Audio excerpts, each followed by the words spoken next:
Well, welcome everybody to the Oh man, that's such a great answer. All right, welcome everybody. We're super happy to have you along with us tonight. We're here with Ashland-Greenwood girls basketball. They're going to take on Omaha Mercy tonight. I'm Jordan Wallman, and I am joined by, as Tim would say, a skeleton crew tonight. No, Jordan Wallman. I'll be doing play-by-play with my partner and good friend Kendra Craven. Kendra, good to have you here tonight. Thank you. You know what? That was so convincing. I think people really thought like, whoa, how are they doing that? Because we're listening to Tim at Nebraska City, but now he just popped on to the girls game. Like, you did a great job. That was really convincing. If there's one thing I've gotten in my going on 4 years working with Tim is I have a really good Tim Washburn impression. Oh, buddy, I gotta tell you. Oh my gosh. Okay, this is really scary. Yeah, no, but can you just stay in character the whole game? Bingo! That wasn't very good. No, but I think you should. Let's see how long it will last. It will be fun. And we, Kendra, we talked about a lot of things in the last 15 minutes sitting up here. We talked about old memories. We talked about the sub-district. We talked about a lot of things. But this would be kind of our first chance. Oh, boy, I got a text from Jenny Washburn. See, you even confused her. His own wife, she's like, whoa, this is crazy. But as Jordan was talking, we were just talking as we get into the postseason here, what is all coming up, as this is the last regular season game for the Ashland-Greenwood Blue Jays, and it's hard to imagine that the 2022-23 season is wrapping up tonight on this home floor, as well as it's senior night, and we recognize 3 seniors tonight on the Blue Jay court, and that was senior Jenna Grell, senior Presley Harms, and also senior Anna Williams. So, a special shout out to them and their parents for all their leadership. It's been kind of a rough year for the seniors, as 2 of them that are on varsity have not been able to play at all. Presley Harms got to play a little bit in the beginning of the season, but she suffered a season-ending injury, as well as Jenna Grell never did get to play in a game at all, as she tore her ACL early on in the season. So a very tough season for the seniors, but you know what? They haven't missed a practice. They haven't missed sitting on the bench, and so they found a different way to lead this team in a different capacity, and it's pretty cool to see. Yeah, and I think it's super telling, how often they're here. I know obviously that gets very hard, but I think also, too, that Jenna wants to get into basketball coaching. Yes, yeah. They talked about that, honoring her in the pregame. It's awesome to see these girls' attitudes, their demeanor, the way they continue to support their teammates. And it also gets you pretty excited for what these coaches are building, what they're doing, and what the rest of these upcoming years look like. And what's cool about it, too, is they actually put them in uniform tonight. Yeah. Presley Harms is in a boot, but in uniform. And Jenna Grell did take her brace off, but she's also in uniform. But we will actually pause for, as we are getting the sportsmanship announcement from Activities Director, Mr. Dederding, and then we will pause for the playing of the national anthem. Please stand and remove headgear for the playing of our national anthem.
Thank you.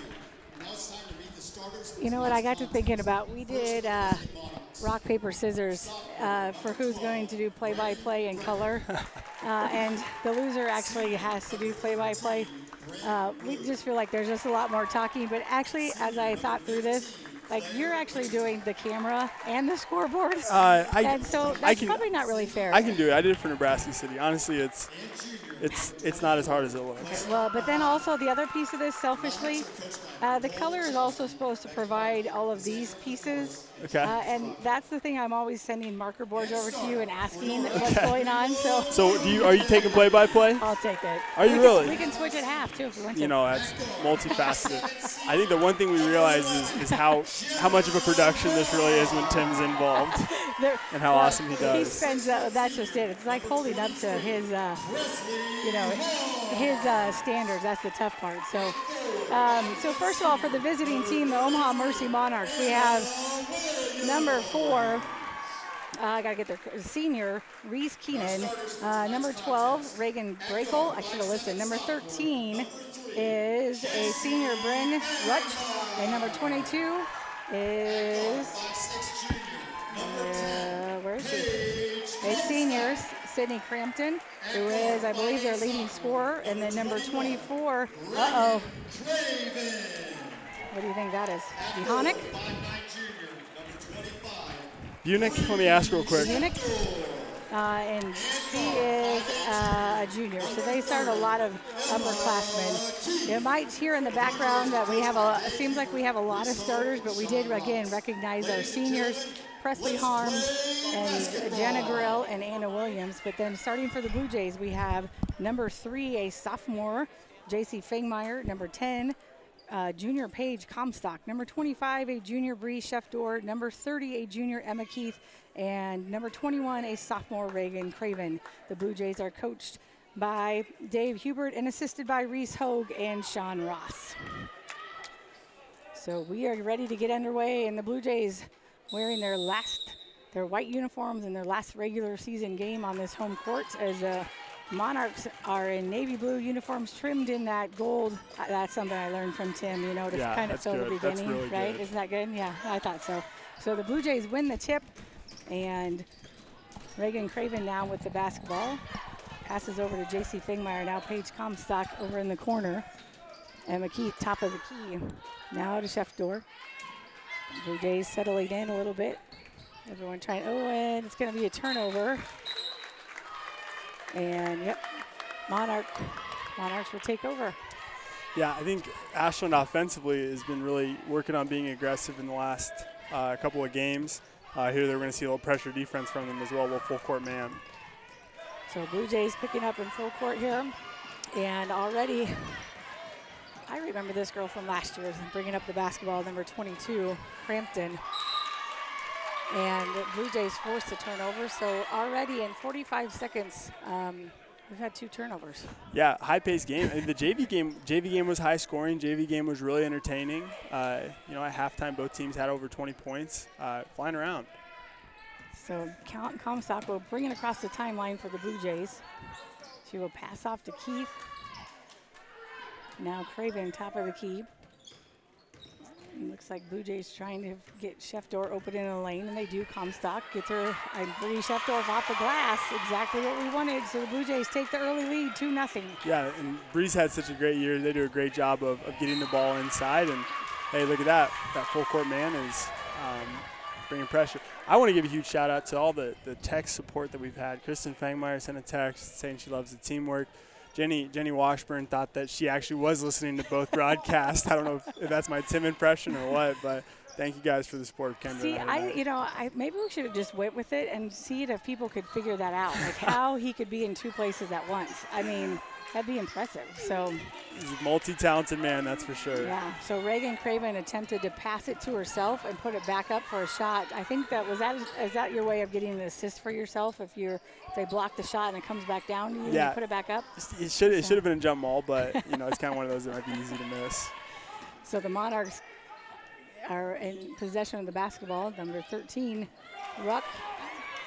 Hopefully you got some pronunciations for me since I was not totally paying attention. I got one for you. You got one. You got that one at the end. Yeah. Oh, man. They told me and I forgot. JC, let's go. Nice layup off the glass, but it rolls around and bounces out. Right now, I feel like we are in track practice. Like, it is just back and forth running. Another shot goes up by the Monarchs, and the rebound comes down to Fangmeyer, but it's knocked out of bounds. Oh, it looks like it's going to be a foul. So first team foul for the Monarchs, and that foul is on number 15. Before I forget, 24 is Bahanic. Bahanic. Before I forget. And see, where's Suzanne when we need her? We have no pins. Bahanic. Yeah, great. Bahanic. So Fangmeyer will bring up the basketball, and now it passes off to Keith. Again, Blue Jays up 2-0. We have that one shot made by Chef Door. Pike had checked in for the Blue Jays. Keith tried to get the ball to Pike, and she loses it, but Pike gets it back, and then she passes to Keith in the lane. Keith puts up a shot off the glass, and now we're up 4-0. And I don't know if like a track meet game type of game like benefits us super, because we're really inside focused, we're strong, but the girls are doing a good job taking advantage and getting the ball scoring on the inside. So now the Monarchs and Blue Jays are playing an extremely tough defense here.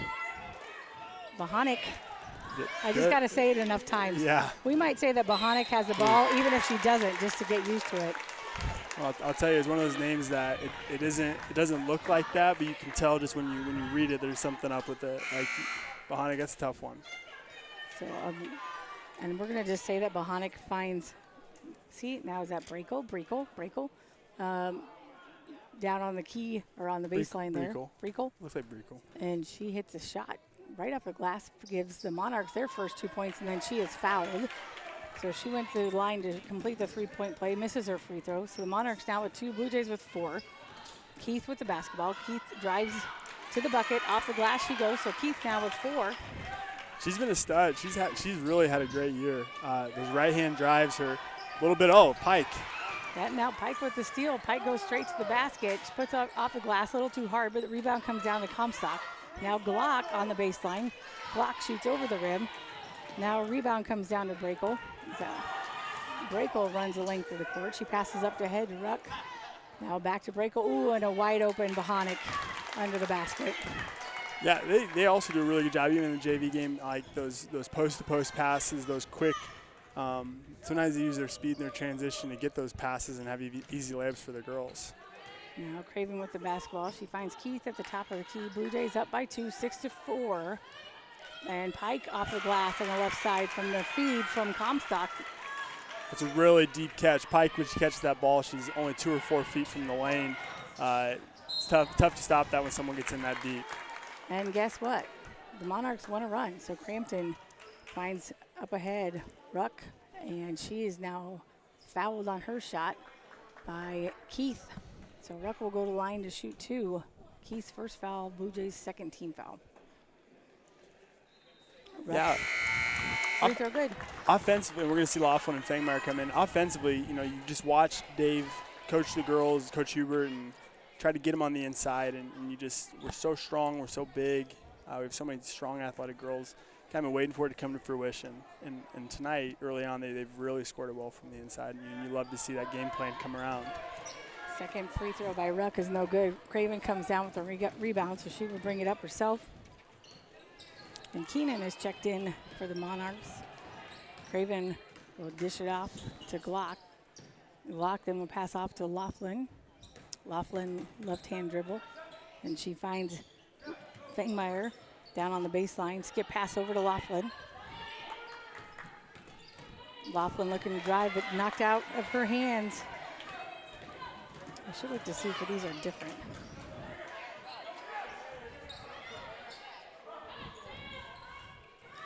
Ooh. Reagan was wide open underneath the Monarch basket, so she comes away with the steal. Oh my gosh, now stolen away by Wichita. And she's going to take it the length of the court. She puts up a shot off the glass, but Pike is there on the rebound. Oh my gosh. They just take off and go. I like it, and it's kind of maybe getting the Blue Jays out of their own pace. It definitely is. It's kind of it's the brand of basketball that Coach Mose has kind of got me talked into it on the boys' side. Oh, yeah. Oh, a Glock finds Craven. In the lane, gives the Blue Jays 10. It's a big night for me. I'm in the Reagan Craven fan club. I know you as a mother commentating, you err one way and Pat's the same way, but I've been really impressed with Reagan during volleyball and basketball. Sometimes I'm not her biggest fan. So baseline drive by number 13. I think we decided that was Brakel. Oh, nope, that's Ruck. That's the second time that Ruck has taken it to the basket and has been fouled. Well, diving back into Reagan, I don't know if Reagan's my biggest fan as a teacher. I think she got put in her freshman year, and it's good to see it go. But, I definitely give her compliments, and obviously Kendra, we're friends, but I love her in volleyball, obviously. She's very skilled as a setter. But in basketball, she just makes the right play. I was telling Tyler, just makes the simple play, never does too much. She probably should shoot it a little bit more, but she's a player that I would love to have on my team as a coach. I think your wording of never does too much, that pretty much sums up Yeah. Reagan. She never does too much at home. There we go. That just sums up Reagan's personality. Yeah. Never does too much. So Keith will just take it the length of the court, drives in lane, and it just rolls around the rim and bounces in for two. I guess you can't really roll around the rim and then bounce in. It doesn't really work that way. I don't know if I've seen many basketballs hang on the rim that long. It was a good touch by And then Emma. bounce in, though? That Yeah. would be interesting. I mean, Ooh. Oh, a travel. Good defense there by Glock and Schefter. So Blue Jays have Laughlin, Glock, Schefter, Comstock, and Keith in right now, and they're up 12-7 with just under 2 minutes to go in the first quarter. Yeah, really, really good lineup in right now. Paige does a lot, takes care of the ball. Jada does a lot of the drives. Emma does a lot with her drives. It's good balance right now. Schefter drives in the lane. Nice right-hand layup off the glass. It's nice to see Schefter in here as long as she can possibly be, as she hasn't committed a foul, I believe, yet. So we get to see her in. Nice defense again by the Blue Jays, and it's stolen away. Keith goes the length of the court. And Glock does a nice job of running the floor with her. So Keith finds her on the other side of the lane for two, 16-7. And so Mercy, the head coach, Linkowski, Wow. she'll take a timeout. So the Blue Jays leading 16-7 in the first quarter with 1:04 to go. Talk Emma for a second. I've been super impressed with Emma, especially going through the shoulder injury. I've sung her praises on the broadcast almost every chance that I've had. I think the next step in her evolution, and I think Brooks Kissinger is finding this out as well on the boys' side, is to get to their spot and then now look to kick out or look to go. Totally agree. Yep. And there she did it. So Yep, it's super exciting to see that from her. You know what? And just to echo that is one thing that I have said on the broadcast. And because she's had to do that, drive so much to the lane this year, we have said that, keeping her eyes up, looking for those, open people when, 3 and 4 people draw into you. And, she did it. Now's a good time to see that. Yeah. And it's hard enough to get into the lane, to have the confidence to right or left-hand dribble. The next step, it's hard enough to jump stop and play under control, and then, to evolve and make reads on the fly like that. She's doing a lot of super positive things. So the ball after the timeout was knocked out of bounds by Keith. But Monarchs Crampton looks to drive the lane, and she will go off try to put up a layup, but the rebound comes down to Laughlin. And it goes off the back of someone's foot, but Laughlin will pick it up. She just kind of drops it behind her back for Comstock. Whatever gets it done, girls. You take this one.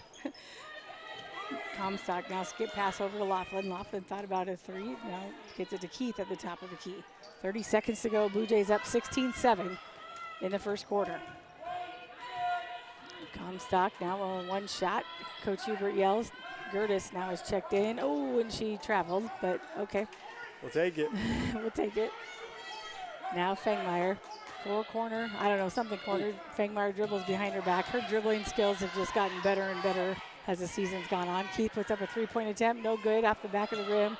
Rebound comes down to the Monarchs, but stolen away by Laughlin. 4 seconds, 3 seconds.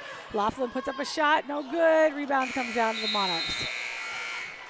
So at the end of the quarter, the Blue Jays lead with a score of 16-7.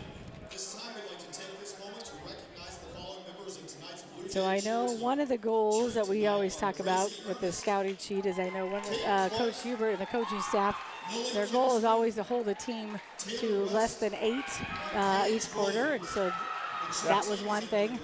I know Reagan told me which is get more than six kills. Yeah. You know, and again, for me, that's a volleyball tournament. So I asked Yeah. Reagan, and she told me, but I already forgot.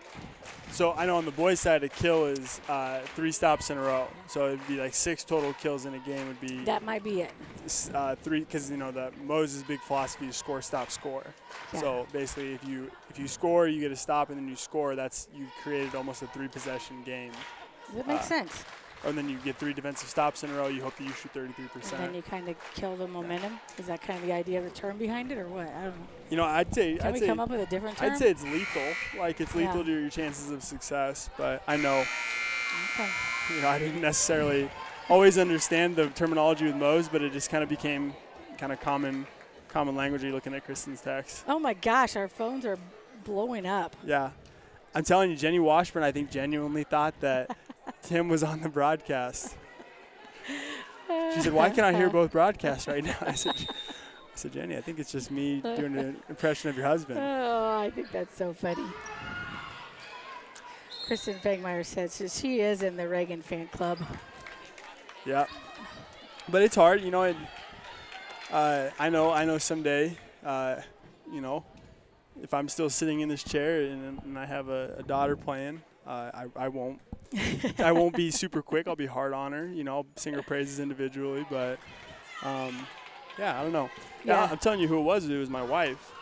Said some things about Reagan, like, oh, she just doesn't make turnovers. You know, she's not getting the ball taken from her. And then I started talking to Tyler Craven about it a little bit. And sure enough, I think Reagan is a type of player you need on your team if you're going to win basketball games. Well, she would appreciate. I think some of it probably does come from volleyball. Is she does see the floor well, and she does that well in volleyball too. You know, for what that is, if that's you know, compensating for this lack of speed that we all have in our family. No, but I think, you know, like I said, I think that comes from the, you know, the game of volleyball. You got to know as a setter, you have to be able to see the court and see what's open. So I think it just kind of all comes together, just being around the sports. And she's was little watching Cousins and things. So I did it. I got you to say something nice about Reagan. No, that was the whole point? Okay. No. You did it. Yeah, you did. But, you know, to the same token, you know, like Bree Scheftor also makes the simple plays. Paige Comstock, defensive pressure. I mean. Oh, my gosh. Paige Comstock, she is just one of those silent players, it seems like, because she is actually just really quiet in general. But, man, is she involved in so much that people don't even notice. Yeah, reminds me so much of her brother Trey. Yep. Trey was one of my favorite Yep. basketball kids that I coached, one of my favorite golfers I ever coached. And Mira, too. Mira, when she played basketball, she a good softball player, and also she was a good basketball player. But so 16-8, as Crampton did hit a free throw right at the beginning of the quarter, as Schefter committed a foul. And so Fangmeyer commits a foul. And it's actually the 5th team foul of the Blue Jays. The Monarchs just have 1 team foul. That's J.C. Fangmeyer's second foul. So Glock will check in. So the Blue Jays have Keith, Comstock, Schefter, Glock, and Craven in right now. So the Monarchs will inbound under their basket. They try to get it to the top of the key to Wichita, but Schefter actually runs it down. She'll go to the length of the court. Whoa. And a very aggressive, hard foul called. They called a block on Crampton. And she was moving. Yeah, I mean, establishing legal guarding position, a.k.a. beating to the spot. Just unfortunately, Crampton she tried to get a charge, but she wasn't there, and so she actually took the worst of it also. And I'll tell you, Crampton plays fast. Oh, she does. She moves well when she doesn't have the ball. She moves well when she has the ball. So combine that with Bree kind of flying, it just kind of created a high collision play. So Schefter hits the first free throw. And Schefter is a 50% free throw shooter on the year. Gives the Blue Jays 17. And Monarchs 8. It just got really quiet all of a sudden. A little awkward. I think Olivia was standing up, subbing in for the shooter, and oh, okay. the ref kind of told her to sit down for a little bit. Schefter misses the second free throw. And Wichita now will bring it up for the Monarchs. She crosses the timeline. And she will pass it off. I got to get these names. I don't have my pen, so it's hard. I'm trying to, run through here. Well, Wichita's easy for me. I'm going to Wichita this weekend. What? Yeah, my sister lives down there. Oh, I didn't know that. Yeah, Got too many papers here. I would agree You know, with that. in the I could new probably new help gym, you. can we get this? Like something like this, maybe? We can talk Dustin up here and put him in a situation where he has to say yes. Yeah. That's the best way to put it. Put someone in a situation where they have to say yes. Put him on pressure with our thousands of listeners we have. Shot goes up by the Monarchs. I have no idea who it was because I'm more worried about getting my papers and it was 24. The name that. Oh no, I already forgot. I think it's Bohonic. Bohonic. Yep, you know what? I keep yep. going. I'm going to go back to Boronic. Is Good. how it's going to remind That's really me. good. So foul now, number 12. Breckle. And so Comstock will go to line to shoot 2. And she hits the first free throw. I don't have her free throw numbers in front of me, but Paige has been shooting it extremely well. Now I have her free throw numbers in front of me, and she is. I don't have anything for her. 73. Here's 73. Okay, thank you. Did you find? Or here you can use this one too. Yeah. There you go, color. Too many color papers. man. 73. Yeah, I mean 80 is leading the state. 90 is elite territory, so she's right on track with that. See, it's a really good thing we switched and you do color because I wouldn't have that. I could make it up and pretend I sound intelligent and did my homework, but Tim does homework. Is that a thing? Tim definitely does homework. Yeah, I don't, maybe next week. Monarch basketball, 19-11, just under 6 minutes to go until halftime. Bohonic with a drive. Keith tried to get the charge. Didn't work. I think it was a good no call. I mean, there was a lot of contact there, but it wasn't a player control issue and it wasn't a blocking foul issue. So Bohonic gets the 2-point lay off the layup. And Crampton knocks the ball out of bounds from Keith. It remain Blue Jay basketball. Blue Jays will inbound on the sideline in front of the Monarch bench. Keith will inbound to Craven. Craven now will pass off to Pike. Pike looks to drive baseline. Pull-up jumper. Good. Gives the Blue Jays 21. Good rip and go from Olivia. Kind of stopped a little early for my taste, but she showed great touch, hitting a little kind of 4-footer. And it might even have kissed the bank board. I think it did, actually. It's good touch. So Crampton was just going to go all the way to the basket, I think, but the Blue Jays did stop the ball. How many times do you hear that? Stop the ball. You hear that when kids are little. Yeah. But let's see, Craven commits the foul. I guess that's one way to stop the ball. So Blue Jays have 16 fouls this half. Monarchs will inbound as they try to get it to Crampton at the top of the key, but Laughlin knocks it out of bounds. Jada kind of just makes things look easy. Yeah. She just kind of flew up, and even before she hits the ground, she's already running the chase after it. And I think the Monarch, the girl taken out of bounds, thought she had plenty of air on that basketball, but not when you're trying to pass it over Laughlin. Track star. Yeah, it just doesn't quite work. Blue Jays, again, playing very intense defense. Oh, I thought they were going to call a foul on that. So Craven forces a jump ball, but it will remain. Oh, we're going to check it out just to make sure. So the arrow is what says something. So they must have corrected it because they were thinking Monarch basketball, but it ends up being Blue Jay basketball. So 21-13, under 5 minutes to go. Blue Jays now Comstock with a basketball. Comstock looks to drive baseline. Passes it to Craven. No, steal, turnover. Here comes Crampton. Crampton just throws it up off the basket. I'm glad we didn't bail her out of that one. We tried. Yeah. We tried. We almost fouled, but she plays a little fast, a lot of control as well, which happens to all of us at times. Yeah, not quite looking at the basket. And we fouled her a couple of times on those. So as Laughlin gets it to Pike inside the lane, and they just grab it out of Pike's hands. They're going to call a jump ball. So now it'll be Monarchs basketball. Again, 21-13. Yeah, and Olivia got super deep there again, but help side is going to collapse down and kind of challenge her low. But love how deep she's collecting it. If you catch it that deep, you really don't have to have a strong move or cover a lot of ground with your move. So Nelson, as she will pass it off to Wichita. Now over in the corner to Bohonic. Bohonic drives baseline and puts up a shot, and she is fouled. She'll go to line to shoot 2. And the foul is on Glock, her first, 7th team foul.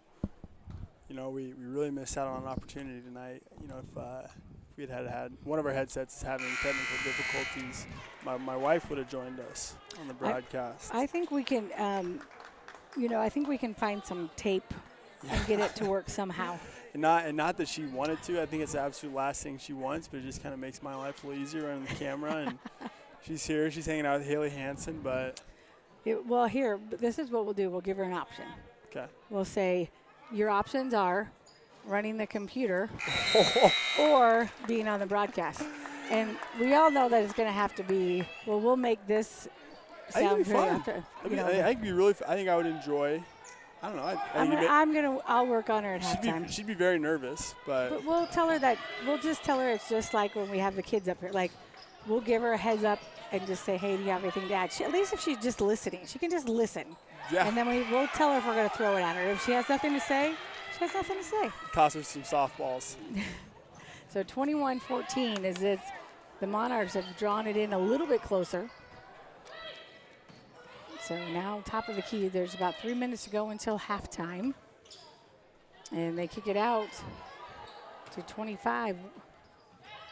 These players back and forth on this roster here. It's really kind of confusing to me. I think that was Nelson who put up the shot.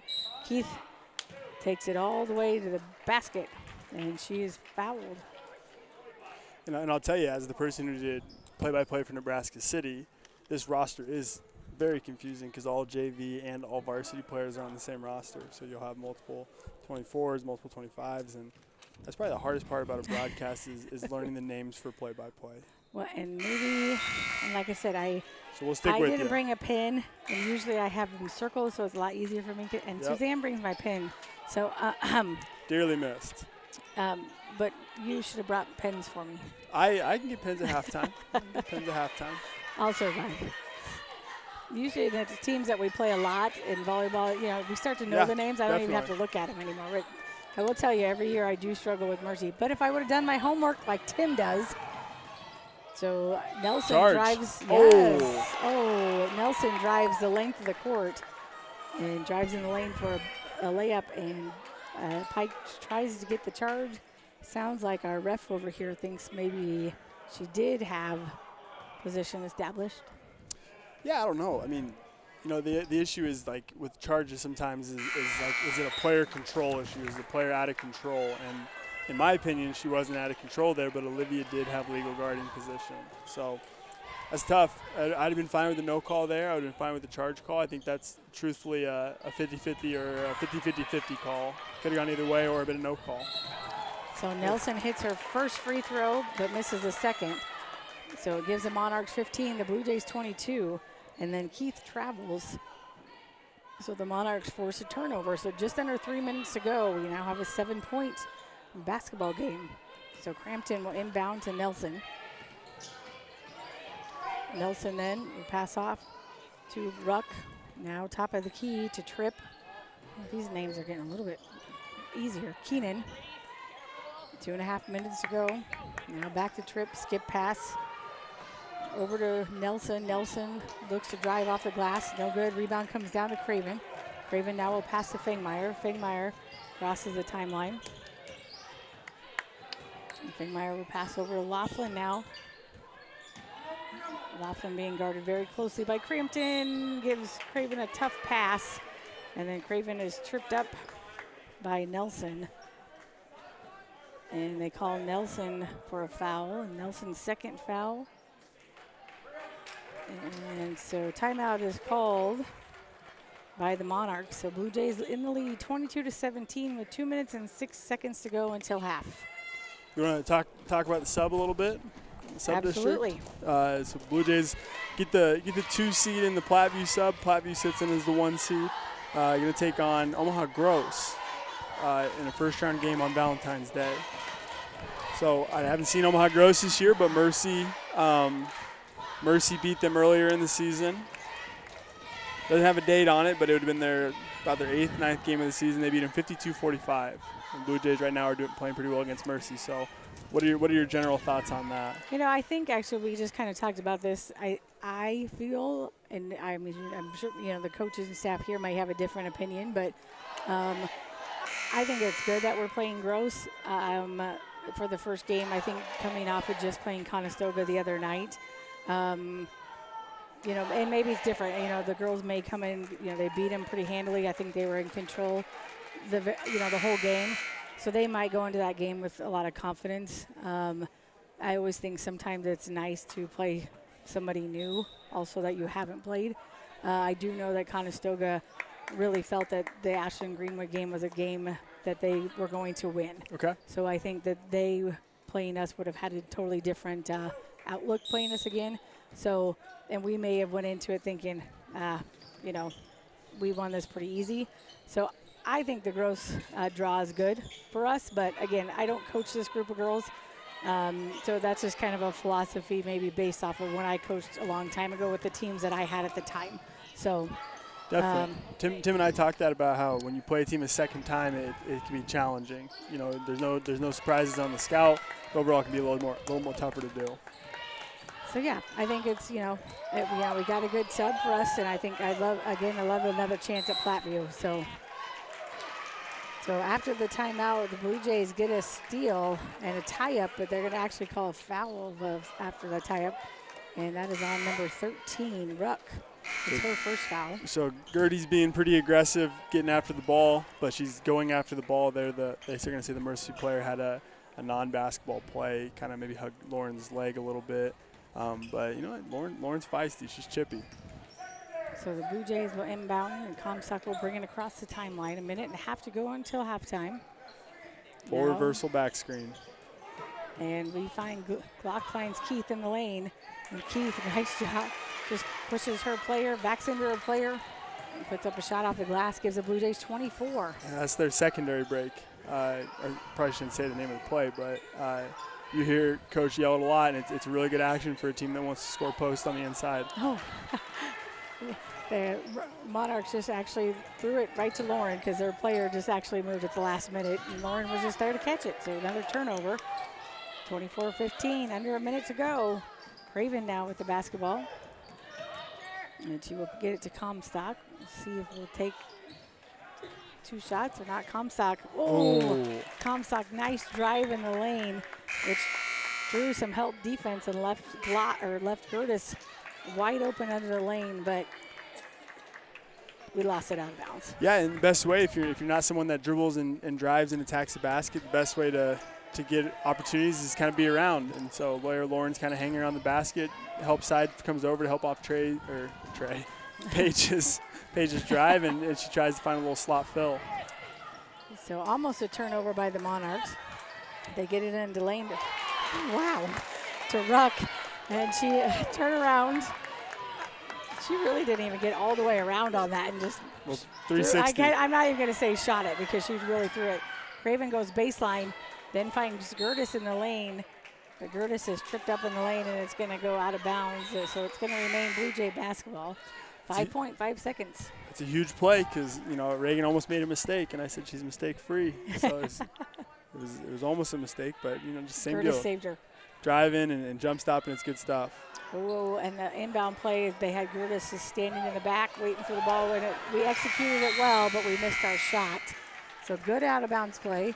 Again, girls executed it perfectly. We just missed our shot. So at the half, the Blue Jays lead over the Monarchs with a score of 24-17.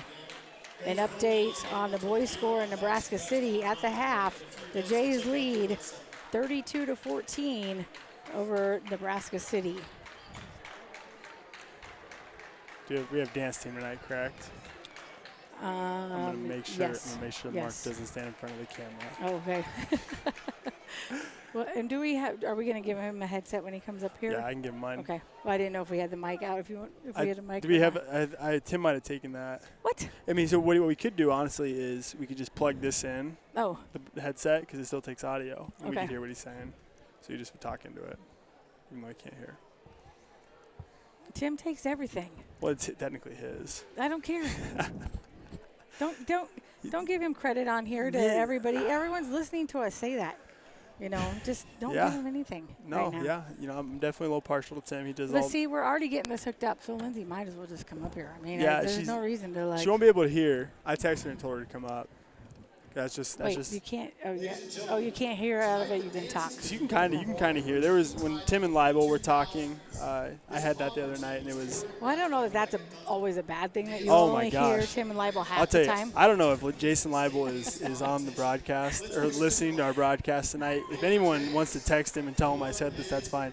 He is just pure electricity, just a spark plug. I mean, he was just trying to get Kale fired up. I had Kale texting me trying to talk to Libel. I mean, we said that Dane's starting to look more like Kale, and it was a compliment. And then Jason's like, yeah, but I've never seen Kale jump as high as Dane does. Just poking the bear. I mean, it's so fun. It's awesome. So I think he tried to make a couple jokes about me when my headset wasn't working. I couldn't hear him. I think it drove him crazy. Just like Yeah. I was going to say, now is your opportunity, though, to make jokes against Mr. Libel, because he always has plenty to dish out for you. Yeah, so, yeah, no, have at it. It's good. Have at it. I can take it. I'm easy target. I'm easy prey. So I can definitely take it. Have him over there. But it's fun.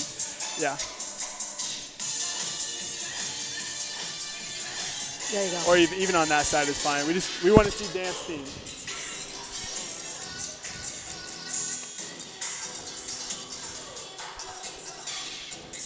Well, photograph fans, I lost out to the dance team. Yeah, no, we got to get everyone on the broadcast. Anyway, except for the three-point shooting, we're dominating the stats. We are 10 of 20 from the field for 50%. None of 4 from 3, 0%. 4 of 6 from the line, 67%. They are 5 of 11, just 11 attempts, 45%. 1 of 2 from 3, 50%. They're 6 of 10 from the line. They've been there more than we have, and deservedly so, I would say, for the fouls. Rebounding, we've got 11 of 9. We're out rebounding them. We've got 2 offensive, both by Paige Comstock. Turnovers. Here's the big difference in the game. Though we've turned it over more than we'd like, 8 turnovers, they've turned it over 12 times. Ooh. Thank you, Mark.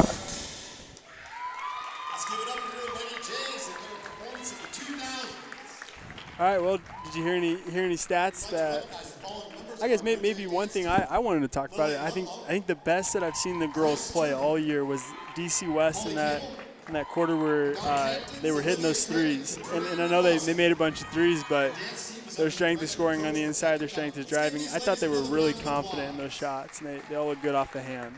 Yeah, and that game was, that was a game that came down, at the end of a 4-week battle. Yeah. And oh my they gosh. lost on an unfortunate last-second shot. So the girls did play hard, and I know we've talked on the broadcast, many times this year about that we knew that this group of girls was going to put something together during the postseason. And I really feel like we're starting to see that now. They had a lot of injuries in the beginning. There was a different starting lineup.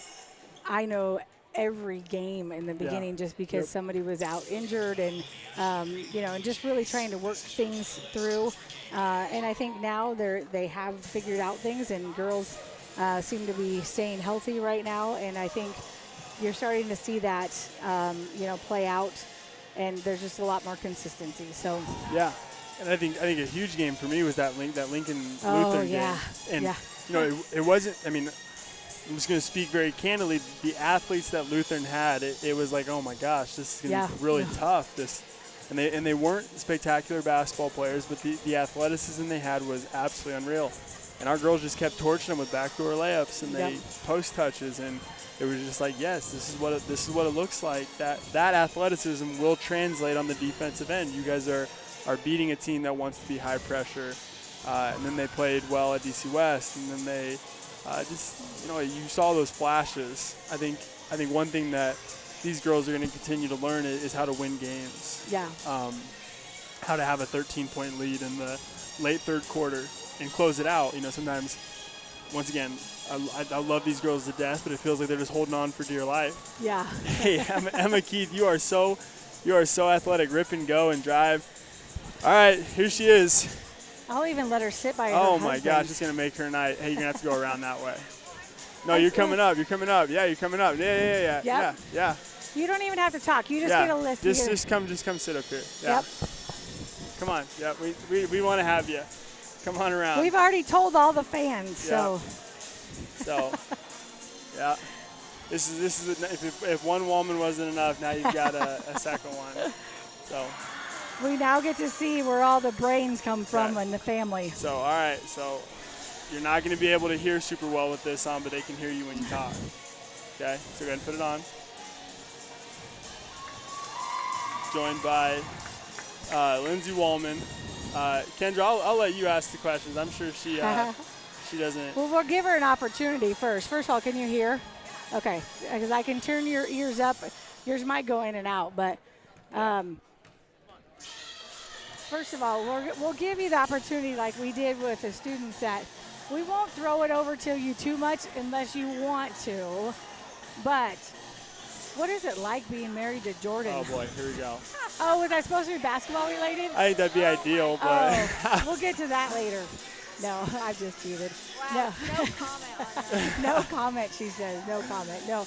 I will say one thing that, on behalf of Ashland-Greenwood as a parent and a community member and used to be part of the school system, we do appreciate you, being here with him and allowing him to give up all this time, because this takes a lot away, from your time together. You're newlyweds. Going to have another change coming up soon, and so we appreciate both of you being a part of this and allowing this production to go on for so many. So thank you for that. Well, I think he enjoys it. He likes to be here, so. Yeah. It's a long season as coaches. It's a long season as players. It's a long season as a referee. It's a long season as the guy who runs the Strive. But even tonight, I actually locked my keys in my car tonight, so she had to come pick me up to go home and get my spare. And she was like, "This is the last one. This is the last girls' game, home game." And so I think when you sit back and reflect, it's like, man, it's been a fun season. Got to see these girls grow. I think it's like our 16th or 17th Strive broadcast for the girls. Yeah, probably. And you guys do all the road games, which is awesome, but it's been a fun year. Yeah. Well, and for many of you who don't know, and I know we have a lot of family members, grandparents, and things from out of state that listen, but Jordan used to be on coaching staff a long time ago for the boys, but when he decided to kind of step back from that to take on different roles, he is still very involved with all of the basketball things here, whether it is literally figuring out PowerPoints to the very last .00162 whatever.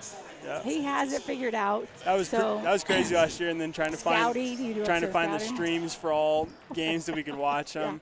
Yeah. So he is very much involved. So you may not see him sitting down on the front row of the bench, but don't think that he is very much involved in the success of many of the Blue Jay programs here. You just may not know that. So we thank him and his wife, Lindsay, for being part of that and allowing him to do that. I guess I have a question. I'll ask Lindsay a question. I give her compliments all the time and say how awesome. She makes very simple observations, and they're actually great observations. So, Linz, what's one observation you've had from tonight's game so far? Okay, well, something I've noticed tonight, I guess, and I was talking to the girls over there along the sideline, was how number 10 is such a big hustler. Oh. Paige. Yeah. Paige. Yep. Let's I know go. I don't know all the girls by Let's names, go. but I feel like she has shown a lot of hustle, and she has some nice moves down low, even though she's not a down low player. So. Yeah. And you are very observant on that, because we've talked about a lot how Paige is one of those players that she is involved. Again, you know what, this was a perfect lead-in, because it's kind of like Jordan, where you don't know all of the things that are going on behind the scenes, and that is Paige. She causes so many other things to happen that if you don't necessarily understand the game, if you don't point it out, or this is where Jordan comes in so good on color, he'll say like, well, that was caused by Paige, like things that I don't pick up on. That's Paige. And she gets so many offensive and defensive rebounds, for being a guard. She's very much involved. And and she plays a lot like Trey. We call Trey heavy-footed, meaning if he takes a step, it's a sure step, it's a strong step. So when Paige plays, she really does a good job protecting the basketball. She does a good job holding space. She's not the biggest, most physical girl in the world, but she's kind of wiry strong, which I think is a really nice compliment to J.C. Fangmeyer, who has all the skill in the world. But her game will take off as she gets more physically in tune with the game. So one more thing I noticed too is that none of these girls are seniors. You're all right. None of the girls playing tonight. Yeah, a couple seniors are a lot hurt. of the girls playing out there. Yeah. And Jenna would have given such great minutes, and Presley would have been a huge asset on the inside. But Lindsay, we've talked a lot about growth tonight that we've seen, and the growth that's going to continue to be seen as these girls move forward. Yep, absolutely. And Lindsay, you're from the Kearney area? Kearney Catholic. Kearney Catholic. Oh, was my high school. All right. I guess I better not. We'll not talk about them anymore. No, I'm totally teasing. Well, we all know Ashland-Greenwood is all too familiar with Kearney Catholic at times. Always puts out great athletes as well as great participants in all activities. So the Kearney Catholic Stars, absolutely. I don't know what I should probably know, but I can't say that I honestly do. Is their boys basketball team good again this year? You've probably kept up with them more than I have. Maybe in comparison to last year, they lost a lot of seniors. Yeah, they did have a big group of seniors. So not quite the firepower they had. I mean, that was probably the most athletic team I've seen across the board. But I haven't seen them specifically in the top 10 ratings this year, which I could be very wrong with. Well, I'd assume you had their PowerPoints broke down to the last 0.0842. I'm gonna kind of go with the punches this year and kind of see how it slides. So to start the second half, it'll be Blue Jay basketball, and the Blue Jays start with Fangmeyer, Keith, Craven, Comstock, and Schefter. And again, the Blue Jays in the lead, 24-17. And right off the bat, Comstock finds Craven under the basket. Nice look. And Craven just camping under there. And then Schefter will pick up a foul. Well, I tell you, if I'm a card-carrying member of the Reagan Craven fan club, it's because Lindsay kind of got me in there. Just kind of noticing the small things that she does. Lindsay actually pointed those out to me. Kind of got me on board. Don't play your hand yet. I'd keep it close to you. I'm just saying. Lindsay was a big fan of Sage too. I remember in volleyball, she really enjoyed watching her set. And the shot goes up by 15 Wichita, and Blue Jays come down with a rebound. So Keith will bring it across the timeline. Fangmeyer now to set up for the Blue Jays. Fangmeyer will pass off to Keith. Now over to Craven in the corner. Now top of the key again as the Blue Jays rotate the basketball around the perimeter. And they find Comstock cutting through the lane. Comstock goes up for a shot, and she is now fouled by number 12. Ooh, which one is it? It'd be the non-asterisk one. Okay. What did we decide that was? Brakel? Brakel. Yeah. Even there, Paige takes contact, and she still gets a chance to get that shot up and finish it. Use good post footwork, even though she's not a post player. You can tell it's an emphasis of skill development that Hubert does. You can see in their pregame warm-ups, and she continues to shoot free throws well. And what percentage free throw shooter is she? She was 73 coming into this. She's got to be getting. She's probably 74, 75. And if she hits 80, she's going to be in the top 10% in the state, definitely. Oh, how about this? Uh-oh. Sage. Oh, boy. Sage Craven, and she calls. So she's clearly not listening. Okay, yeah. Or she is listening. That'd be and eerie. she's like, I'm going to call. I think Sage got mad at me once because I was giving Reagan too much props on the volleyball broadcast. Probably. So Blue Jays, I don't know what happened there. Lindsay, you got me on that one? What happened? I missed it too. I actually missed it as well. Wow, there's 3 of us. 3 blind mice. We need a 4th. So something happened and Blue Jays get possession. And Craven cuts through the lane. Comstock tries to hit Craven, but it's stolen away by the Monarchs. So Wichita will bring it up for the Monarchs. 28-17, Blue Jays in the lead. Just a little over a minute and a half has gone by in the third quarter. And Ruck makes a drive to the lane and Fangmeyer with a good defense. It'll be a turnover. So the head coach, Nicole Winkowski, will call a timeout. And the Blue Jays again up by 11 in the third quarter. Yeah, you want to come out of halftime, and especially the boys have shown the value of that strike so much when you come out of half and just really push the tempo. So I think Hubert's kind of just taking this time out to touch base and say, here's what we want to do defensively, here's what we need to do offensively. But they definitely want to follow up the great first half they had with even a better second half. So what is the difference in the first half and the second half? I feel like we are getting more, people open that are coming through the lane, cutting through the lane. I mean, already we've had 3 people open. Have we switched? Have they switched? Hubert is super intentional about his 50 or his 5-0 man offense, which is in that he doesn't want a lot of dribbling. He wants a lot of passing. So if you can't dribble yourself open, that means no dribble drives, which means cutters have to be there. So even like Marley Glock is doing a lot of cutting tonight. Marley's a freshman. She's doesn't have a huge basketball background. That shows the learning that's happening under Coach Hubert. Reagan hit a cut.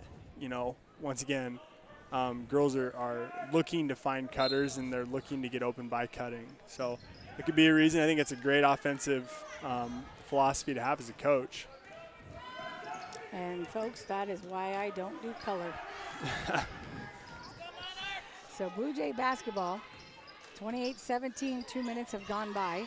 Keith, she will kick it out to Craven on the baseline, and Craven will just pass it back, and Comstock cuts in the lane. She's on the baseline right now, nothing there, so she finds Fangmeyer top of the key. Fangmeyer finds Keith. Now Keith will lob it in to Shefdor. Shefdor is double teamed, and then the Monarchs commit the foul. And it looks like it's on number 24, Bahanic. Kind of even there, you're going to see Paige gets a post touch on the inside, kicks out to JC.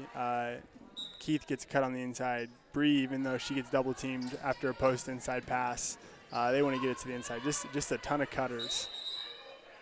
And Glock and Pike have checked into the game.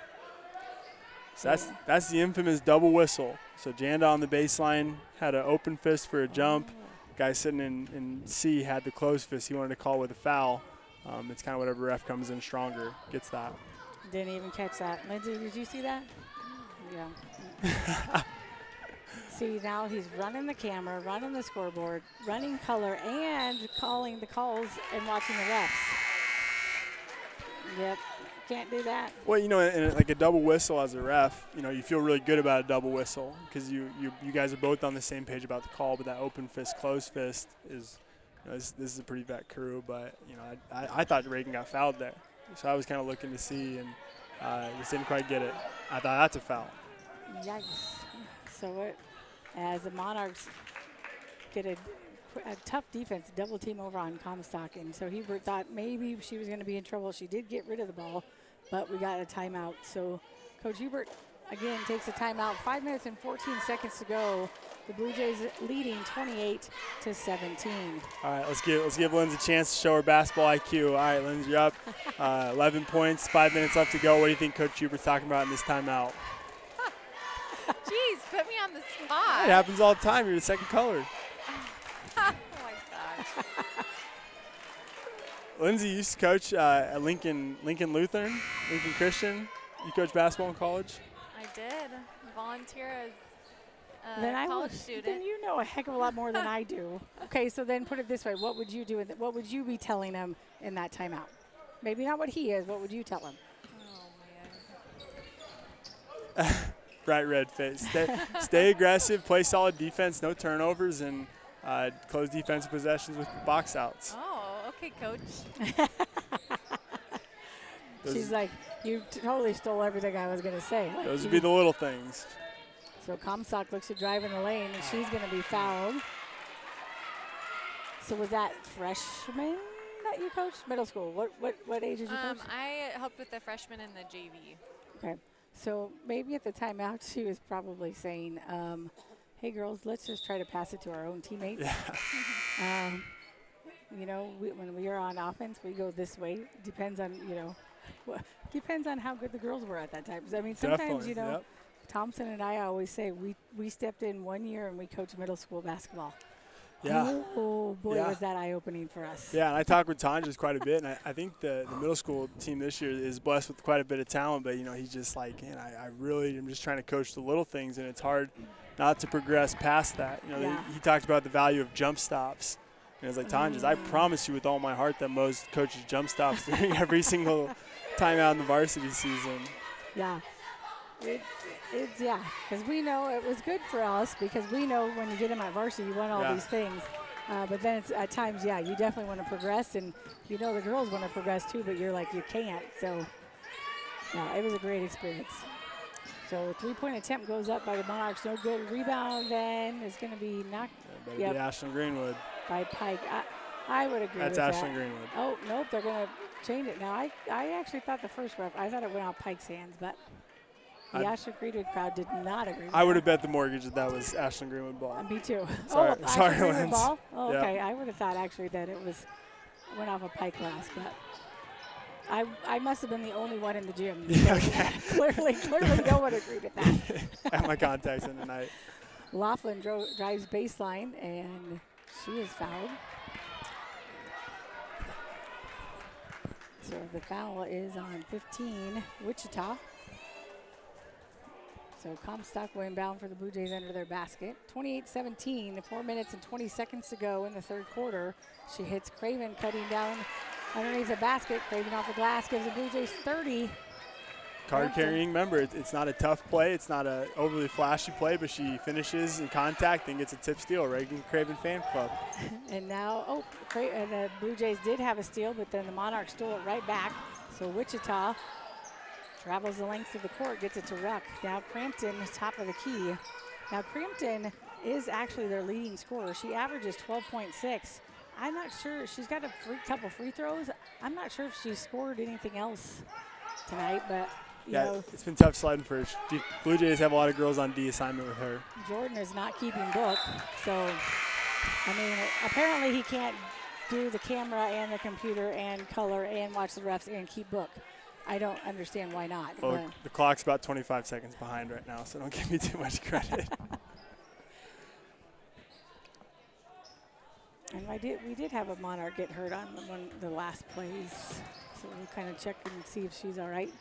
Keith brings it in down the court for the Blue Jays, and another foul on the Monarchs. Looks like it's number 12 that was injured. Beckel. Yep. Then maybe at her ankle, I think. And number 5, Tripp, has checked in for the Monarchs. 30-17, 3.5 minutes to go. Well, oh yeah, that is right. I was going to say 3.5 minutes to go. Oh, maybe not. Don't pay attention to what's on Strive, but. Oh, I'm only about 7 seconds off now. You're getting better.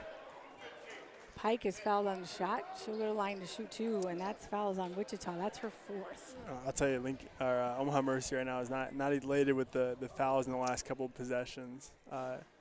Blue Jays have been rewarded for really aggressive attack, and they've gotten about 5 fouls in the last 3 or 4 minutes. I know Pike is a very high percentage free throw shooter. I have that. Let me find that. And she hits both of them, gives the Blue Jays 32. And do you have that? I think you have that. No, you have it. I have it? Yeah. And to Jordan's point, the fouls are 6-1 right now. I'm going to have to give it to you. I genuinely don't know. You can also look at Mark's sheets. Keep flipping. There you go. Maybe on the back. Oh, yep. Okay. Pike is. She's probably in the 70s too, or high 60s, I bet. 74. Ooh, 75.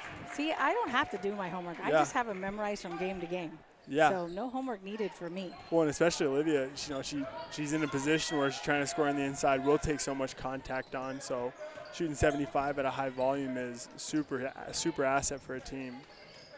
So the Monarchs throw it out of bounds, another turnover for them. As Mark said at halftime, they had 12 turnovers.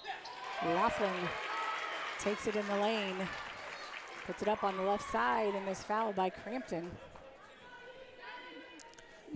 Now 17 fouls. Crampton's second foul. It's 7-1.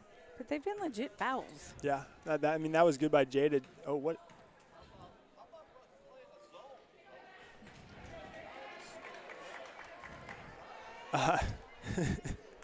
Picking up a little audio from the side there. Just to clarify, that was not That an was not Ashland us. fan. Nope, that was not us. JD goes 2 for 2. That was our fourth color person, just to clarify over here.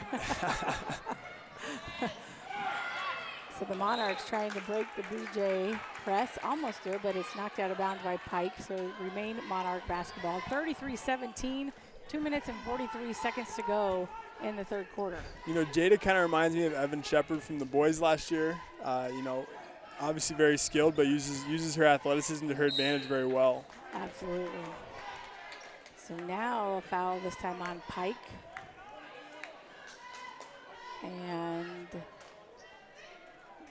that was actually on Ruck. She'll go to the line to shoot two. Now Ruck was very active in the first half, and we put her to the line quite a few times. She misses the first free throw. You know who else? This is kind of unrelated, but you know who else is shooting 76% from the free throw line for the Blue Jays? Reagan Craven. Card-carrying member fan club does the little things right. I'll have to tell you her philosophy one game about that. That's the reason I know. As the Blue Jays now with a turnover, and Ruck will bring it across the court now to Crampton, 33-17. On the baseline, now top of the key again to Keenan. Try to get it in the lane to Ruck, but it's stolen away by the Blue Jays. Now Keith comes up with it. She will cross the timeline, gets it over to Laughlin. Laughlin in the corner, no good. We haven't hit a three-point shot yet. Haven't taken a ton, but Laughlin now commits the foul. Yeah, and I mean three-point shooting. You know, when you look across our roster, you know, JC's someone who you probably want shooting a majority of threes. Jada shot it unbelievably well this year. Emma is an offensive threat in all aspects. You know, JC's probably not going to get a lot as a primary ball handler. Yeah. Not going to get a lot of kick-out three attempts. So a little inconsistent, but, you know, the Blue Jays' main goal is definitely a score from the inside. So Crampton now. And they pass off to the corner to Keenan. Now Nelson. Nelson back to the top to Keenan. Oh, we got somebody else in here. Caniglio. Doesn't get any easier. No. I prefer Tripp and Nelson. Yeah. Actually, you know. Ooh, Crampton travels. Yes. So another turnover for the Monarchs. And Blue Jays, you know, kind of almost playing a box and one. It's not a box and one. It's almost just like one on when they play Crampton on there. They're gonna play it as no guard or a 0-foot guard, if you will. Really just trying to force the ball out of her hands. So 33-17, just a little over a minute to go in the third quarter. Blue Jays on top. Now Comstock almost stolen away from Keith. Tough defense at the top there by Walich. Shot goes up in the corner from Comstock. And Caniglio knocks it out of bounds, so it will remain Blue Jay basketball. You know, even like the comment I made about three-point shooting, but I was going to say I love the confidence that they go with. You know, you have to shoot them. You have to get them on film to get girls out and playing on you. I love those shots. So Glock hits a cutting Keith to the basket. Keith on the layup makes it 35-17. Under a minute to go. Crampton now. Crampton tied up, but she hits Caniglio on the baseline. Now they get it in the lane to Walich. Walich travels, another turnover for the Monarchs. Not definitely the way the Monarchs, I'm sure, wanted to come out after they already had 12 turnovers in the first half. Linz, what do you think? That was something I was noticing this quarter. Is a lot of turnovers, I feel like on both sides. I would agree. I don't remember how many. I know we didn't have as many, but maybe we had 7 in the first half. Yeah, and if you have 10.5, you know, especially in a low possession game, that's definitely not what you want. So 7 is a little high. So I'm sure, obviously, the Blue Jays will hold for one shot. We got 10 seconds. Comstock with it, being guarded very closely by Keenan. Comstock looks to drive, finds Glock cutting on the baseline. Shot goes up, no good. And, oh, what a nice play. Executed again very well, but just missed the shot. That's a great play. I mean, that is literally a phenomenal play. We'll let the quarter right out maybe before we finish the thought. So the clock will run out. So at the end of the third quarter, the Blue Jays lead with a score of 35-17 over the Monarchs. Yeah, I mean, even on that last play, you have a lot of pressure defense. Lauren sets a good hard screen, kind of shocks the Marion defender. Help side defense pulls up, and Marley cuts in when she sees it at the back of her girl's head. So, I mean, that's just an A-plus basketball play. And I don't know if it was called by the coaches or if it was just kind of done in the moment with the girls, which is awesome. So I think that, the tricky part is, as we've seen, 8 minutes is still a long time to go. 35-17, but things can change very quickly.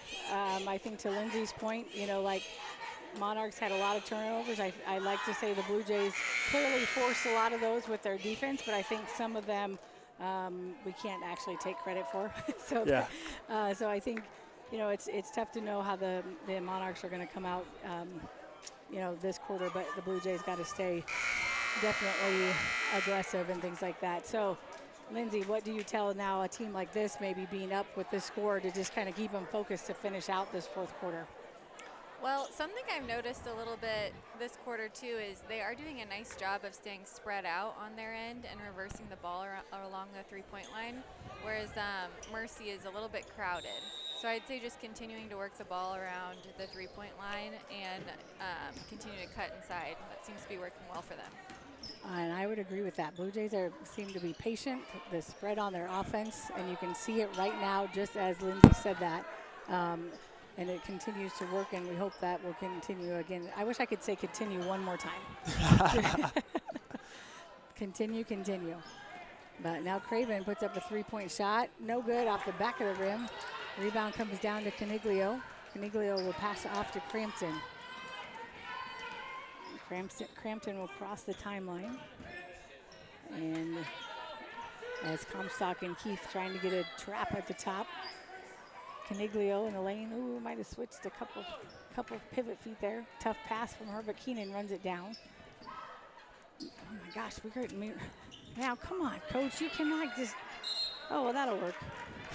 Another Caniglio. At least I can do that.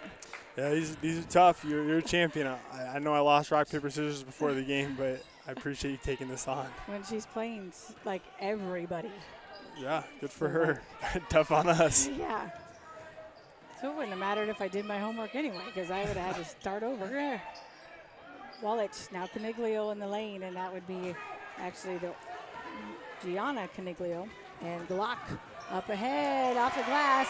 And I believe that pass was from Gertis or Craven? Fan club. Craven? Craven. I'm in the fan club. It's good up ahead, and it's a great left hand from Marley. Marley, just a freshman, maybe hasn't been super dialed into basketball in her tenure, but she's given the Blue Jays super good minutes. That left hand shows a lot of skill. Yeah, and you are correct. Super good minutes, and they've just increased more and more as the season has gone on. She's just gotten better and better. It's fun to see a freshman come in and see the minutes get more and more just because of how much improvement they've had. Fun to see that growth. Gertis, nice defense. Gertis on the steal. She's going to take it all the way. Good jump stop off the glass. 2 feet. There we go. That was a good timing for that. Jason Leiber would love that. Nate Tonges would love that. All my 2 feeders in the world would be very happy right now. I don't think Coach Ross saw it, and that's one of the things he is always saying. I think he was turned around talking to the other girls, so I think he missed it. So 39-17. About 6 minutes to go in the fourth quarter. We're going to have a big exchange here. We've got Pike, Laughlin, Fangmeyer, and Chef Dorr and Stein checking in. Yeah. This is Stein's first time on the varsity court tonight.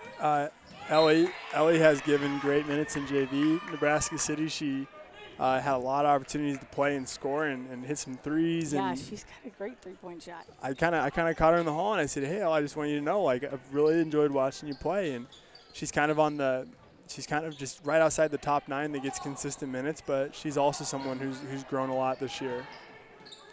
Absolutely.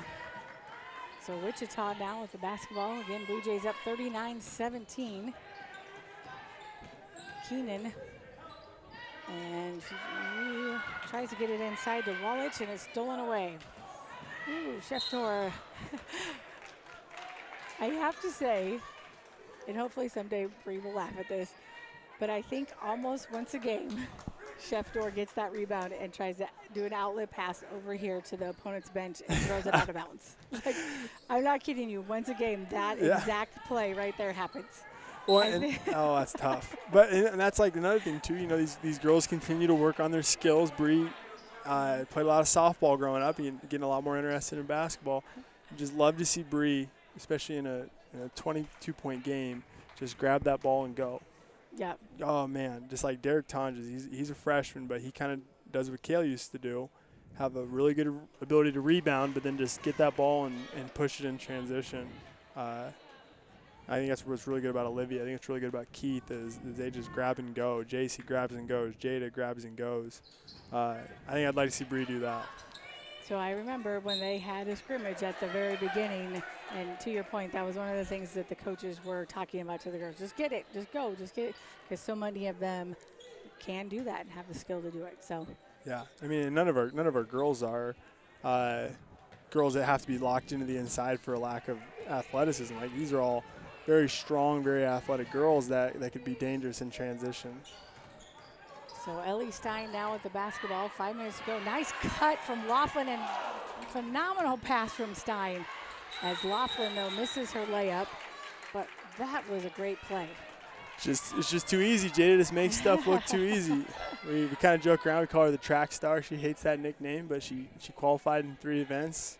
Jada just very athletic. Own it, Jada, own it. Own it. Because many of us can't say that. Yeah. No. Fangmeyer, nice inbounds play, pass to Sheftor. Sheftor off the glass a little hard. It will come down to Wichita. Wichita, tough pass as she throws it over the top of Keenan. So Stein comes down with it. She will pass it off to Fangmeyer.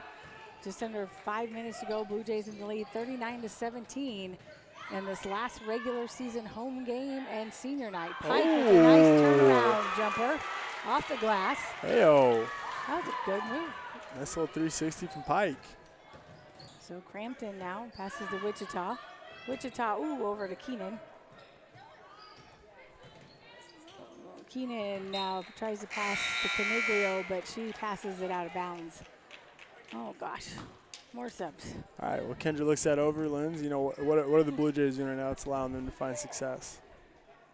Defensively, they're starting the defensive end. Defensive end. I feel like something that you guys have said time and time again is they're super aggressive. They haven't had super good luck with the charges this game, but I feel like they've done a good job of setting their feet.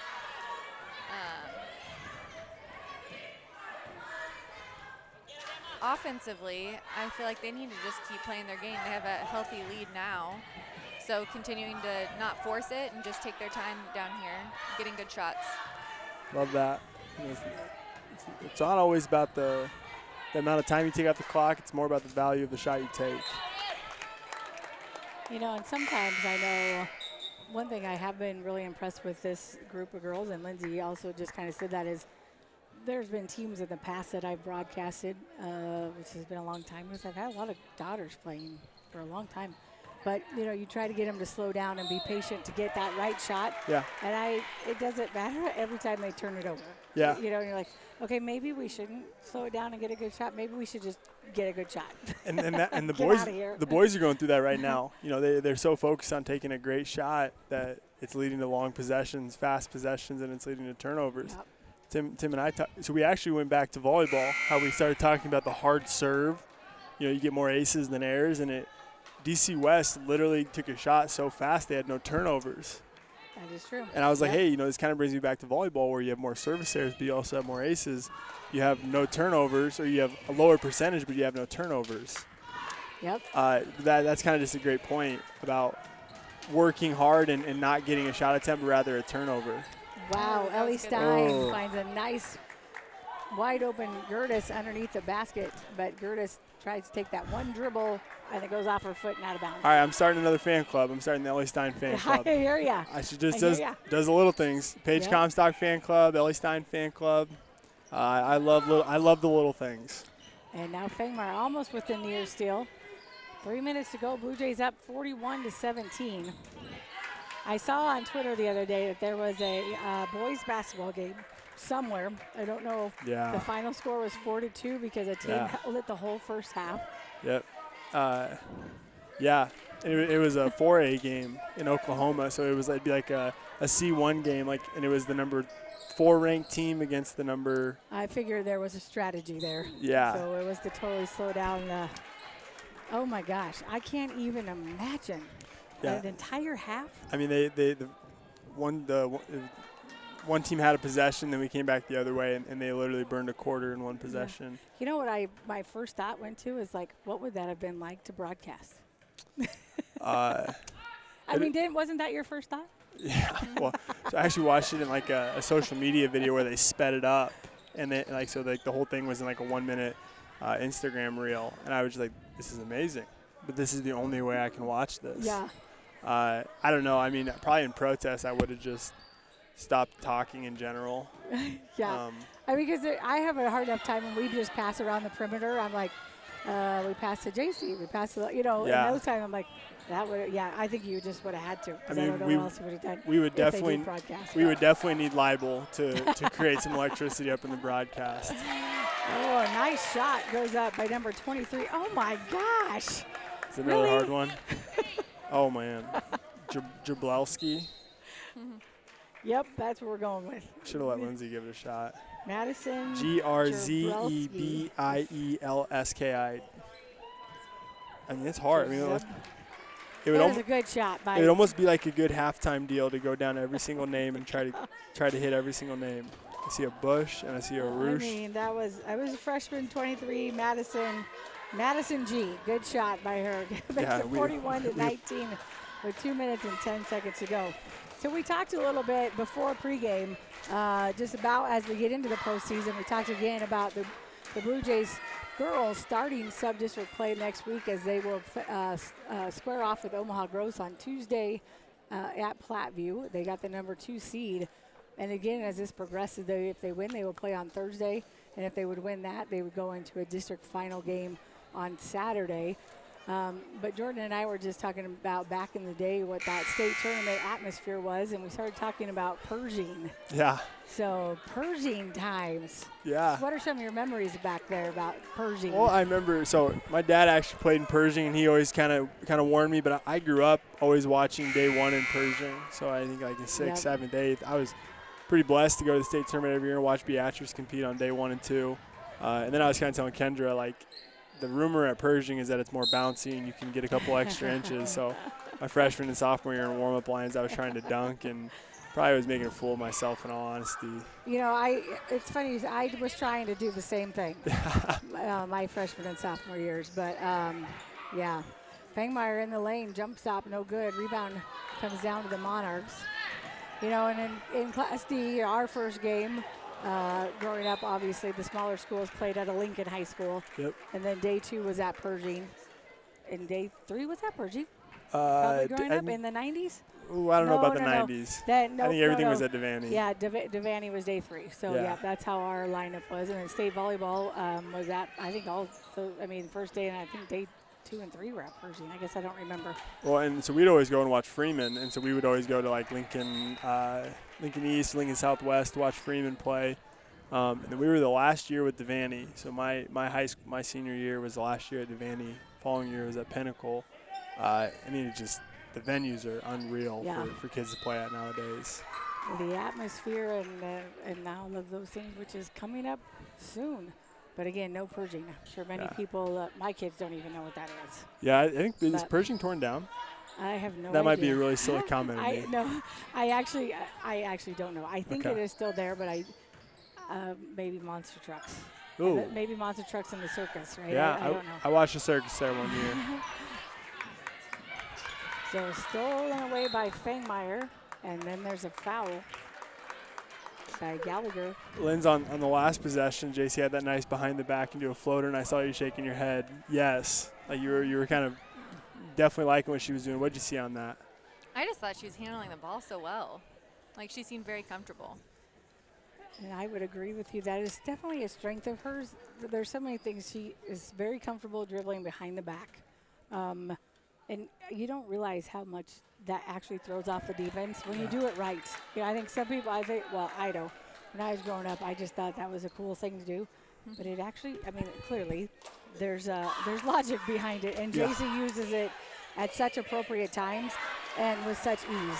So Fengmeyer hits one of her free throws, gives the Blue Jays 42-19. A minute to go. I know the Blue Jays are really trying hard to get Anna Williams, one of our seniors who got to suit up for varsity tonight. I know they really would like to get her a shot here. There's a whole plan, but right now we can't do that. One thing about Anna Williams, I noticed her in the JV game. Talk about somebody who sticks with their man. Yeah. She knows where her person is at all times. Yeah. So we're going to try to get Anna Williams a shot here.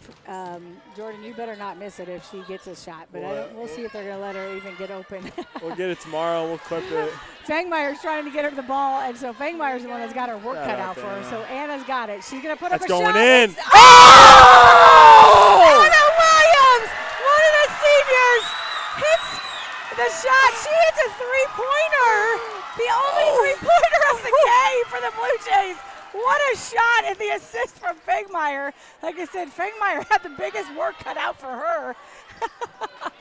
That was awesome. The crowd went crazy. I have goosebumps. I have goosebumps. I can't even broadcast the rest of the game. I'm done. That was it. That was the ending that we needed to have. So the Blue Jays get the final victory with a final score of 45-22. And I tell you what, the biggest shot of the game was Anna Williams' shot that gave the Blue Jays a 45. And that was the only three-pointer of our team, I believe. And and unfortunately I ruined it with a patented scream again, like during a Kale dunk. But Anna's first year out for basketball. She's a team favorite. Played JV all year, but tonight was her first varsity game. She's so excited right now, too. She's still clapping. Again, what a shot to get her open. And then, again, credit to J.C. Fengmeyer, who literally was just doing everything she could to, A, keep the ball, and then try to get it to her to get open. And JC had her work cut out for her, but a little dribble handoff, and I'll tell you, it might have been one of those situations where we could have talked to Mercy before the game and got that shot set up, but it wasn't set up. And Anna, JC did a great job getting her the ball. You see Hubert giving her a big old hug.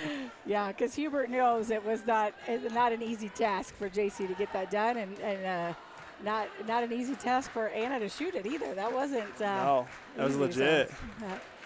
So as you can hear the Blue Jay fans that are here with the girls doing the school song over in the corner. So again, the Blue Jays get the final regular season senior night victory over the Omaha Mercy Monarchs.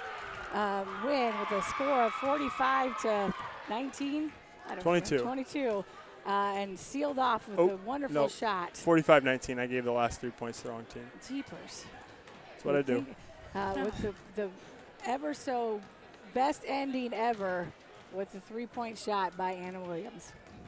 Can't be better than that at all. So we'll get the final shots or final stats from Mark Adele. And again, just a reminder, the Blue Jays are in action next Tuesday at Platteview against Omaha Gross. With a win on Tuesday night, they would advance to Thursday night, again still at Platteview.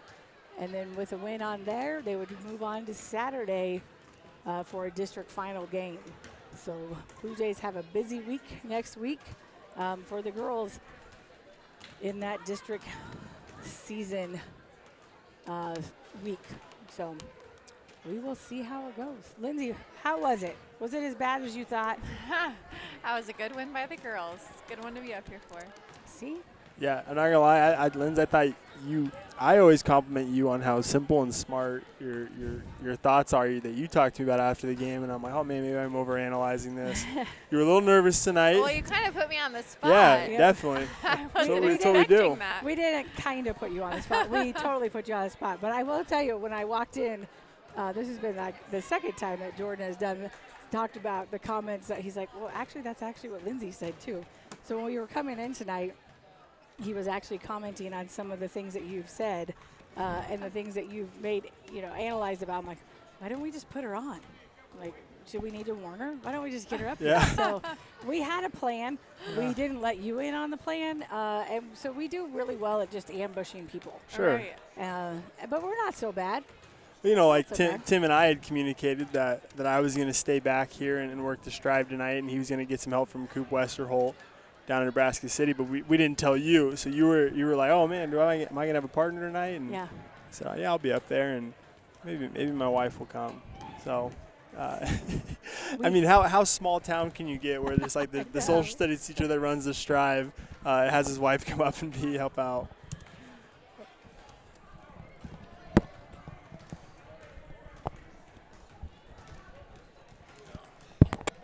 Got to get this set up right. I'm a right-handed talker. Anyway, it was a good win for the Blue Jays. In the grand scheme of things, this game doesn't mean a lot, but it gave us momentum going into sub-districts. And you know what? I think we could win it if we keep playing like this. In which case, see, it's a ways away. You don't want to look gross. Overlook gross. If we get past them, I really think playing this way, we got a shot at Platteview. There or not. And if we did that, we might play Bridgeport and the Loomis Girdle sisters out there. Well, yeah, I would go to Bridgeport just to see them play. Tell you. But, we've won 6 of our last 7 now. And that is a good feeling. Okay, shooting percentages, 17 of 35 for the Blue Jays, 49%. Would you believe Anna Downtown Williams hit the only 3 for us? We were 1 of 8, 13%. 10 of 19 from the free throw line, 53%. They were 7 of 23, just 2 field goals the second half is all they had, 30%. 2 of 11 from 3, 18%. 6 of 15 from the line, 40%. So they did not shoot it well tonight, and Mercy really is not that bad a team. They were 8 and 10 coming in, played a tougher schedule than we did. And so this is a quality win. Even though in the grand scheme of things, point-wise, it won't mean much because even if we win the sub-district, we'll be a low seed. It was still good to have it for momentum going into districts. Now, we only got 6 rebounds in the second half, but that's a misleading statistic. 17 for offensive for the game. But they had 19 turnovers for offensive. They out-rebounded us in the second half, but they turned it over 28 times, which is why we didn't need a lot of rebounds. You're not going to get a lot of rebounds if the other team turns it over because they don't get a shot off. And we turned it over 15 times. So, like I say, a team like Mercy, that's to turn them over 28 times, that's pretty good. And I think, they called it game 1, but if they do it the way they normally do, we will play the second game Tuesday night, I believe. Yeah, because we're 2 and 3 seed. We play Omaha Gross, who again does not have near the record, and 500 really feels good right now. They have worked hard to get to it. That's another reason for the win. We are 11 and 11 right now overall. And that feels good. So we play Gross on Tuesday night. I will be with you for the remainder of the girls' season as far as they go. Haven't told Tim I'm skipping the Newman game yet, but I'm driving out all the way to Pierce, so that ought to placate him a little bit. And that should be a dandy. You're right. And the boys did win 58-33 tonight. So I will go to Pierce, and I will survive that trip, I'm sure. You know, northern Nebraska, not that far from where I grew up, southern South Dakota. Or for South Dakota, it's not that far, 2 hours. But anyway, so I will go out there, and then I will be in Platteview on Tuesday with you. So with that, we'll turn it back to you guys. Thank you, Mark, as we always appreciate Mark, who, I don't know, but the amount of miles and the amount of time that he spends crunching numbers, he gives us stats ahead of time, hits, you know, either the boys' games, the girls' games, you know, the double-ups. Otherwise, if the games aren't doubled up, he is going to the boys and girls all the time, so we greatly appreciate him. I think some of the biggest takeaway, and Lindsay, this will come to you too, so be ready. It's going to hit all of us, so you can be ready. One of the biggest takeaways that I got from Mark was that we have won 6 of the last 7 games that we played. And one of those that we lost was that DC West game that we lost on a last-second shot.